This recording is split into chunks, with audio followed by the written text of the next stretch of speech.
गणेश उत्सव हिंदुओं का सबसे बड़ा त्योहार है।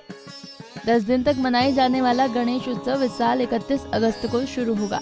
तो वहीं अगर गणेश चतुर्थी के पर्व कहीं धूमधाम से मनाया जाता है तो वो है मुंबई। मुंबई में हर तरह के गणेश प्रतिमा बनाई जाती हैं। कहीं मिट्टी से तो कहीं प्लास्टर ऑफ पेरिस का इस्तेमाल किया जाता है। लेकिन क्या आपने कभी सुना है कि टिश्यू पेपर से भी गणेश जी की मूर्ति बनाई जाती है? तो दोस्तों, सही सुना आपने भी। तो आज की वीडियो में हम आपको दिखाएंगे टिश्यू पेपर से बनी गणेश प्रतिमा, साथ ही टिश्यू पेपर से बनी ये प्रतिमा कहाँ और कैसे बनती है इसके बारे में भी बताएंगे। ये देखिए, ये है मुंबई के निवासी राजेश मयेकर, जो टिश्यू पेपर से गणपति जी की 1 फीट से लेकर 28 फीट तक की प्रतिमा बनाते हैं। बता दें कि उन्होंने 2008 में टिश्यू पेपर से गणेश जी की पहली मूर्ति बनाई, जो 14 फीट की थी, और इसे बनाने में उन्हें पूरा 1 साल का वक्त लगा। जैसा कि आप इस वीडियो में देख ही रहे होंगे कि टिश्यू पेपर से बनी ये गणेश की प्रतिमाएं कितनी खूबसूरत लग रही हैं।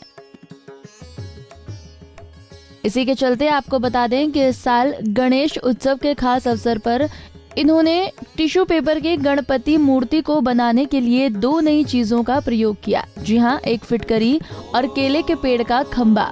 बता दें कि फिटकरी, जिसे आमतौर पर पानी को साफ करने के लिए इस्तेमाल किया जाता है, उस फिटकरी को पानी के साथ मिलाकर 13 फीट की मूर्ति तैयार की है। दूसरी गणेश प्रतिमा केले के खम्बे से तैयार की गई है। बता दें कि केले के पेड़ का जो खम्बा होता है, उस खम्बे के बीच यानी कि अंदर के हिस्से में फाइबर को टिश्यू पेपर में मिलाकर एक और बड़ी गणेश मूर्ति बनाई गई है। एक और हैरान करने वाली बात आपको बता दें कि इनकी 13 फीट की मूर्ति का वजन केवल 65 किलो होता है, जिसे 3 से 4 लोग आसानी से उठा सकते हैं। और जब इन मूर्तियों का विसर्जन किया जाता है तो ये 4-5 मिनट में घुलना शुरू हो जाता है। तो चलिए आगे टिश्यू पेपर से बनी इन अनोखी प्रतिमा को बनाने वाले राजेश मयेकर से जानते हैं कुछ खास बातें।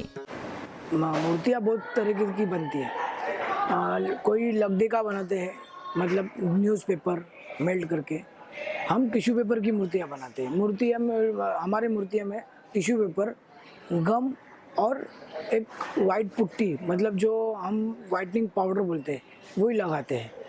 ये तीनों चीज़ों से हमारी मूर्तियाँ तैयार होती है। और पेपर मोल्डिंग जो बोलते हैं ना, पेपर मोल्डिंग की मूर्तियाँ हमारी बनती है। तो ये कॉन्सेप्ट मतलब आपको कब और कैसे मतलब फील हुआ कि इस तरीके की क्योंकि नॉर्मली देखा जाता है कि ज़्यादा लोग ये नहीं करते। अगर हम उंगली पे गिन सकते हैं इतने लोगों का नाम है, तो आपने किसी से प्रेरणा ली कि आपने इस चीज़ की शुरुआत की? 2003 से मैं प्रयत्न कर रहा था कागज़ की मूर्तियाँ बनाने का, पर कुछ कारणों की वजह से नहीं हो रही थी।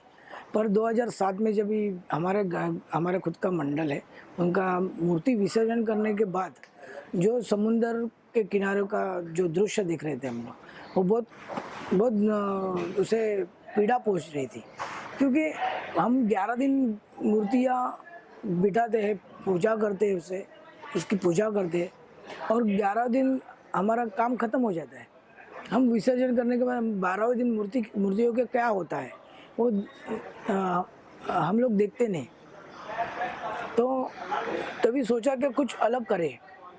जो मैंने पीओपी का कॉन्सेप्ट अलग करके कागज़ का मूर्ति बनाने का सोचा। वो कागज़ की मूर्तियों में कैसा बहुत रिस्क है, मूर्तियाँ कैसे बनाने की कुछ भी आइडिया नहीं था। धीरे धीरे जानकारी ली। कोई एक छोटे छोटे मूर्तिकार है कागज़ के जो बनाते थे, उनसे पूछा क्या करते, कैसा किया जाता है। वो करके 2008 में पहली हमारी मूर्ति बनी कागज़ की, टिश्यू पेपर की, जो 14 फीट मूर्ति थी। जो 14 फीट की मूर्ति थी, वो बनाने के लिए हमें पूरा 1 साल लग गया। जिस दिन गणपति आ रहे थे उसके 1 दिन पहले तक हमारा गणपति का काम चालू था। एक ही मूर्ति का बनाते थे, कुछ बिगड़ जाता था, कुछ गिर जाता था, या सूख नहीं रहा था। ऐसे बहुत दिक्कतें आई थी पहली मूर्ति बनाने के लिए। पर लास्ट में हमारी मूर्ति बन ही गई 1 दिन पहले।